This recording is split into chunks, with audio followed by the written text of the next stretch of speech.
You won't believe these shocking crime facts. Hey guys, it's Crime Cabinet. Stay tuned as we dive into the most unbelievable crime stories. I've got 10 of the craziest, most shocking crime facts that will blow your minds. Like, seriously, some of this stuff is straight out of a movie. Don't forget to give this video a big thumbs up if you're a true crime junkie like me, and subscribe so you don't miss out on any of the crazy stuff we have planned. Let's get started. Okay, so buckle up because this first one is seriously messed up.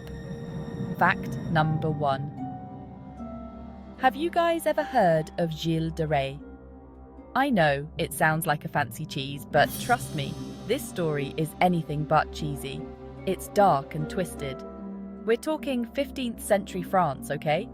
A time of knights, castles, and epic battles. And this guy, Gilles de Rais, he was like a big deal, a nobleman with immense power and influence. He was a knight, a soldier, and a leader in the French army. He even fought alongside Joan of Arc, one of the most iconic figures in French history. But here's the thing, Gilles had a dark side, a very dark side. After Joan of Arc was captured, Gilles kind of went off the rails. He lost his way, big time. He got super into the occult, started experimenting with alchemy, and delved into dark magic. And things took a very, very dark turn. We're talking about unspeakable acts. We're talking about the murder of over 140 children, you guys. It's horrifying. He would lure these poor kids to his castle and do things that are too gruesome to describe. I can't even talk about it on camera. It's too gruesome. It's beyond disturbing. It wasn't until he messed with the church that they finally caught him. The church had immense power back then. Gilles de Rais confessed to everything, every horrific detail, and in 1440 he was executed. A fitting end for such a monstrous figure. Okay, so this next one is like every art thief's dream. Fact number 2. We're talking about the biggest art heist in history, and guess what? It's still unsolved. It all went down in 1990 at the Isabella Stewart Gardner Museum in Boston. These thieves, dressed as cops, got into the museum, tied up the guards, and just started taking whatever they wanted. They stole 13 pieces of art by masters like Rembrandt, Vermeer, Degas. The total value? Over $500 million. But here's the thing, they didn't take everything. The FBI has been investigating this case for decades, and they still have no idea who did it. It's crazy. Part of me hopes they never find the paintings. Like, it's almost cooler that way, you know? Okay, so this next one is seriously creepy, you guys. Fact number 3. We're talking about the Zodiac Killer. This case is like the holy grail of unsolved mysteries. In the late 60s and early 70s, this guy terrorized Northern California. He killed at least 5 people, but he claimed to have murdered way more. And the scariest part? He sent all these cryptic messages to the press, these coded letters, taunting them, bragging about his crimes. The police, the FBI, everyone was trying to catch this guy, but he was like a ghost. To this day, nobody knows who the Zodiac Killer was. There have been so many suspects over the years, but nothing concrete. It's crazy to think that he might still be out there somewhere, living a normal life. Or maybe he's dead, taking his secrets to the grave. Fact number 4. The Great Train Robbery. They stole millions in cash. Okay, so this next one is like something straight out of a Guy Ritchie movie. Imagine a plot so daring, so audacious, that it feels like fiction. We're talking about the Great Train Robbery of 1963.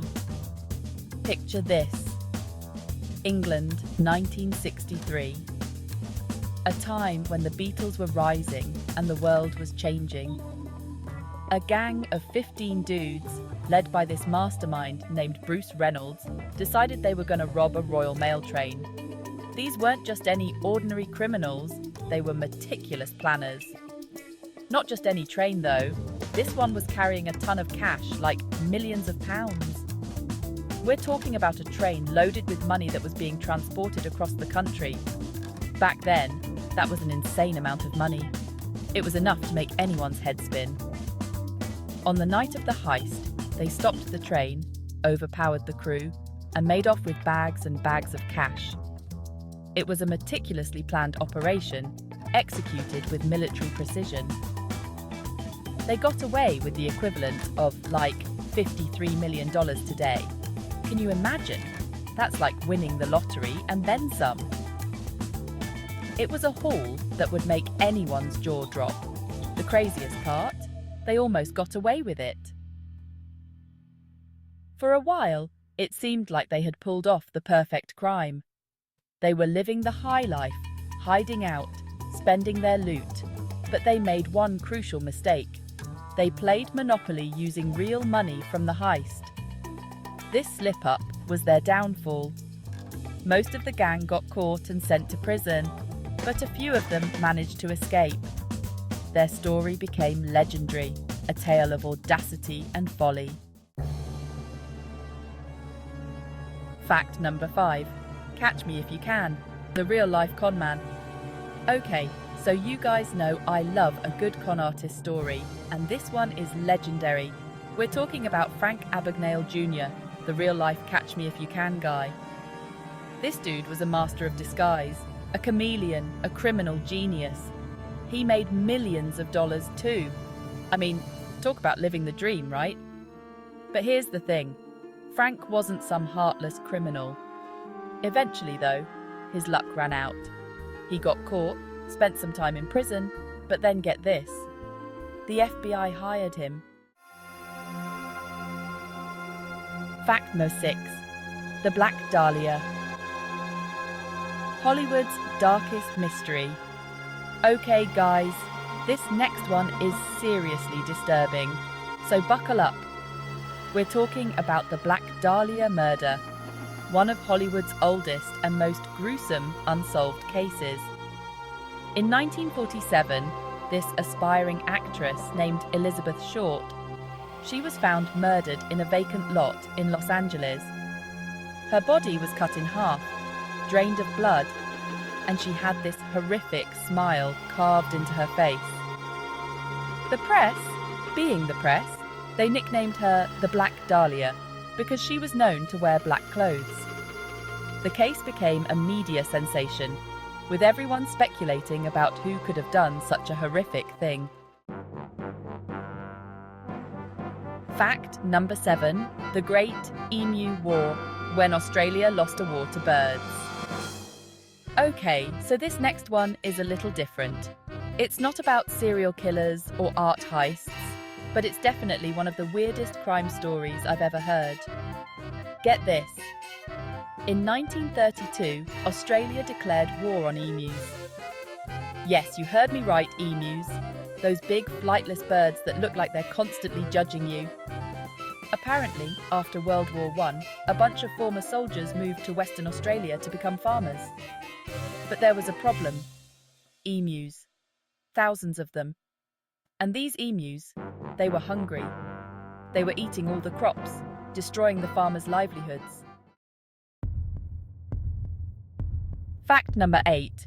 D.B. Cooper. The skyjacking that nobody solved. Okay, so this next one is like the ultimate heist movie plot. It's got everything. Mystery, intrigue, and a disappearing act that Houdini would envy. We're talking about D.B. Cooper, the guy who pulled off the only unsolved airline hijacking in American history. This case has baffled investigators for decades.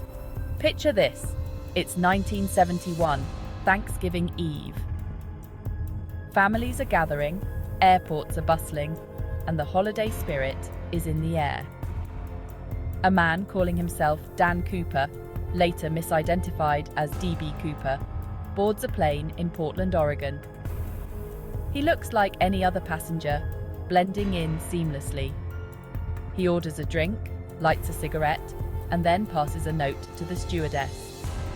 At first, she thinks it's just another flirtatious passenger, but the note says he has a bomb and he wants $200,000 and 4 parachutes. The stakes just got real. When the plane lands in Seattle, they let the passengers go and load up the money and parachutes.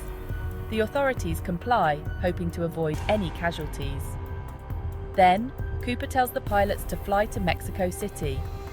The tension in the cockpit is palpable as they follow his orders. But here's where it gets crazy. Somewhere over the Pacific Northwest, Cooper puts on his parachute, grabs the money, and jumps out of the back of the plane into the night, never to be seen again. It's like something out of a spy thriller. The FBI launched a massive manhunt, but they never found any trace of Cooper. No body, no parachute, no money. Just a mystery that endures to this day.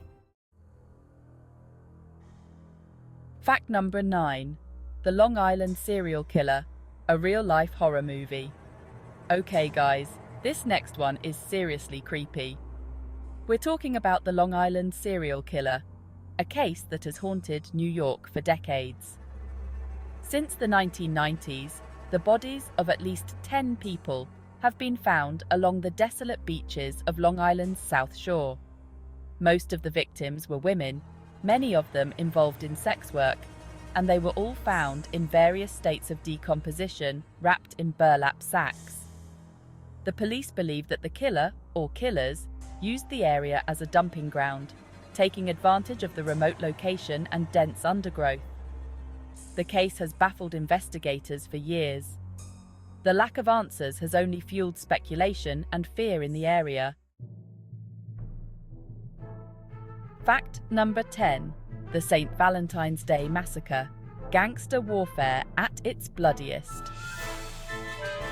Okay guys, this last one takes us back to the Roaring '20s, a time of gangsters, flappers, and prohibition.